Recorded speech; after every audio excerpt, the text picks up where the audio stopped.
Firstly, but what did you make of the timing of the decision? Not the fact that Anderson will play his last test after the first test of the summer, but more that the start of the 2024 summer will be his last involvement in England's shirt. I was quite pleased to hear it. Actually, I mean, it was a brave call. It was one clearly that the management had been mulling over and were going to have to make. Jimmy wasn't going to retire off his own bat, I don't think. But I think it makes sense. England have got to regenerate that bowling attack, and as well as Jimmy Anderson was performing, he was performing, I suppose, more like a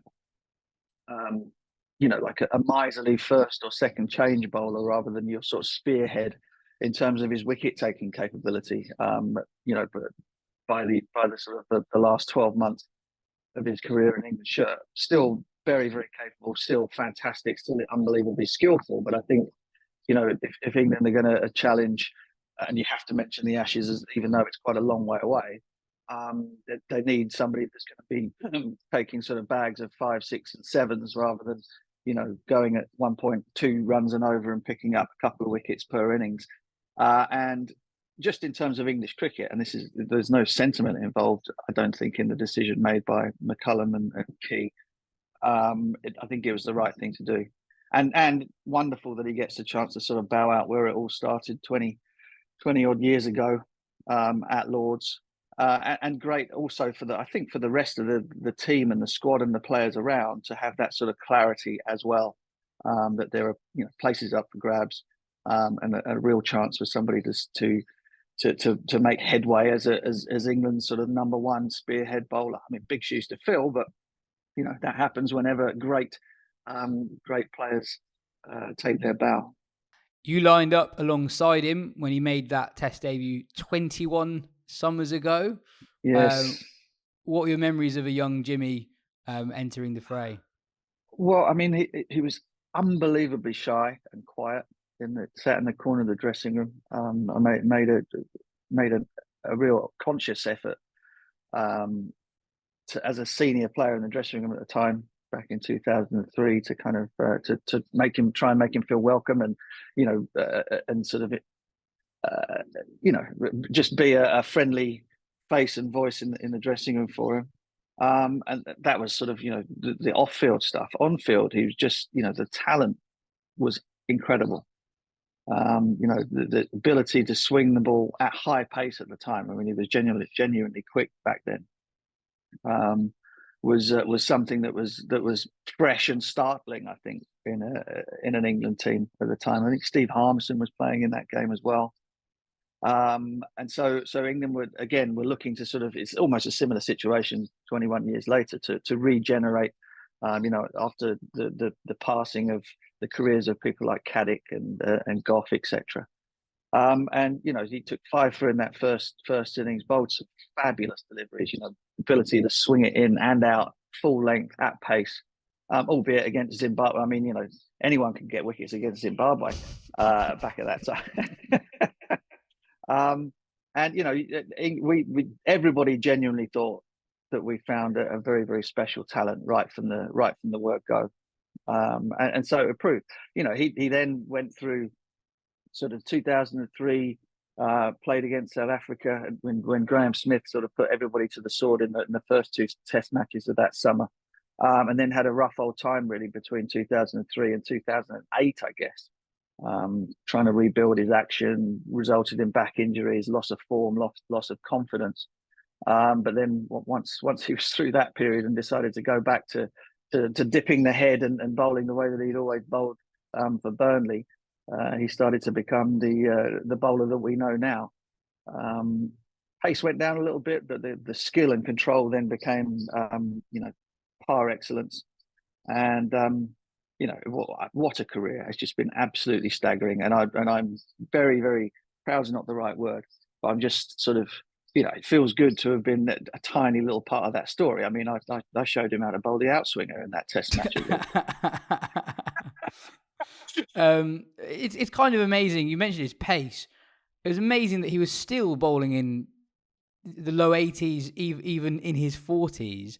And also, he managed to sort of regenerate his game so many times and adapt to different conditions. You know, initially he was a fast bowler who was a little bit erratic, but still took a fair few wickets. But towards the end, he was this miserly figure who went at 1.5 all the time, who was almost as successful in Asia as he was back home. His ability to learn and survive, I guess, are up there with his greatest traits. Yeah, absolutely. I mean, you know, I suppose that the one thing on his CV, barring sort of 2010-11, I guess, was sort of like his sort of lack of extreme success in both South Africa and Australia. But you're right in terms of, you know, I remember when England were playing those series against Pakistan in places like Abu Dhabi on the flattest wickets in the world, his skill level was just off the charts.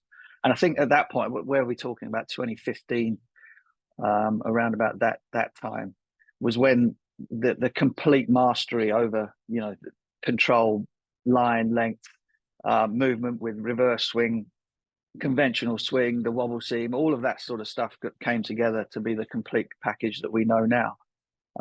You know, and at that point he still had enough pace to be sort of a genuine fast bowler as well. So look, just the ability, I think, to kind of get out of bed every day and absolutely be desperate to get out there and bowl for England, with all of the pain and the sore legs and the stiff back and everything that goes along with that profession. It's just staggering, you know, that to do it for that long. I mean, as a batter, I can't imagine playing for as long as that. So let alone taking the new ball. People go about retirement in different ways, and as you say, Jimmy was never likely to be someone who called time on his own terms. His great mate Stuart Broad was someone who retired on his own terms. On not just your own career, but having seen a lot of players retire around you, what is it that keeps players who have the mindset of Jimmy keep going? Why do some players almost never want to stop? Well, I just think it's the love of doing it, you know. I remember making the decisions. You know, woke up one morning and decided, okay, that was it. I'm going to call time on my playing career. Full stop. That I never retired from playing for England, and I'm not sure I would have done. You know, I think it's a very difficult thing to walk away from. You know, just the whole sort of the theatre of playing Test match cricket. That buzz that you get from day one of a test is something that you can't replicate doing anything else. And I think most players, you know, very few players get the chance to sort of call time on their own careers. Most of them have it ended for them through lack of form or injury or whatever it might be. And so if you are still in great shape and if you are still performing at a very high level, you know, it feels like something that you don't want to let go of. You know, and again, I think going back to the decision that has been made, you know, apparently Jimmy took it pretty well. I think he probably saw the writing on the wall, but was quite happy to let other people make that call for him. I think it's the right thing to do. I think for him, you know, to get the chance to bow out at Lords once again, to complete the full circle, is going to be a wonderful occasion. It's going to be an incredible Test match, and I hope a lot of people come through the door to say goodbye to somebody who have been without doubt England's finest. I'm sure they will. Just throwing it to the future now, who do you expect to be involved, not just in the first Test of summer, but the following 5? Yeah, I mean it's a difficult one, isn't it? I mean, obviously with Broady going last year, as you mentioned before, and Jimmy as well. It's a 1,200, 1,300 wicket deficit that England go into the summer with. And there are a lot of sort of tantalising questions around. So, I mean, Ollie Robinson, he seemed to have gained a yard of pace to go with the undoubted control and ability that he has, but he seems to have disappeared off the radar after a sort of, you know, a trip carrying drinks in India. Hasn't had the greatest start to the summer. So you would have said naturally that he was kind of like the new ball successor, but that is no longer the case. Somebody like Chris Wokes, who finished up brilliantly in the Ashes last year, will be given a real shot in the arm and responsibility to sort of take over as a senior bowler in that lineup. But then you also think, well, he's sort of on the wrong side of 30 now and has had his injury woes and all that kind of stuff. So it's very, very it's very up in the air as to who will take the new ball for England in Test matches, I think.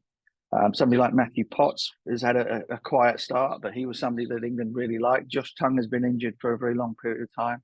Joshua Archer, who knows if he gets through the four T20s against Pakistan in the World Cup, and the injury woes go behind him, he could come back in and be a real spearhead for England. But I don't think there's any certainty around it right now. And England, and McCullum and Key in particular, are very keen to have a certain type of bowlers, quick bowlers in their team, with the emphasis on quick. So somebody like Sam Cook, who has stood in the wings, and you might have thought was a natural successor to James Anderson, given his skill set, is somebody that perhaps they might be a little bit reluctant to pick because of his, he's certainly no quicker than Jimmy now, even though he's very, very skillful. So at the moment, I couldn't tell you. Is the more direct way that I've ended up getting to. But it does mean that it's quite an exciting period, because there are a lot of bowlers. Dylan Pennington is one that's been talked about. He's had a great start to the summer after his move from Worcestershire, and he has that pace, he has that height, and so there are a lot of guys who will be thinking to themselves, you know what, if I get an opportunity, there's a real chance to start off what could be an exciting career with a lot of big Test matches for England coming up. New Zealand away, which is always a terrific trip with close fought Test matches. You've got India next year. You've got the 6 Test matches this summer, which on the face of it look a little bit on the low key side, but they are going to be anything but, given how England are looking to try and to rebuild their fast bowling stocks ahead of another Ashes series at the back end of 25. As you mentioned, that Lord's Test is going to be one hell of an occasion. Get that in your diary, folks. Anyway, cheers for your time, Butch. Catch you next week.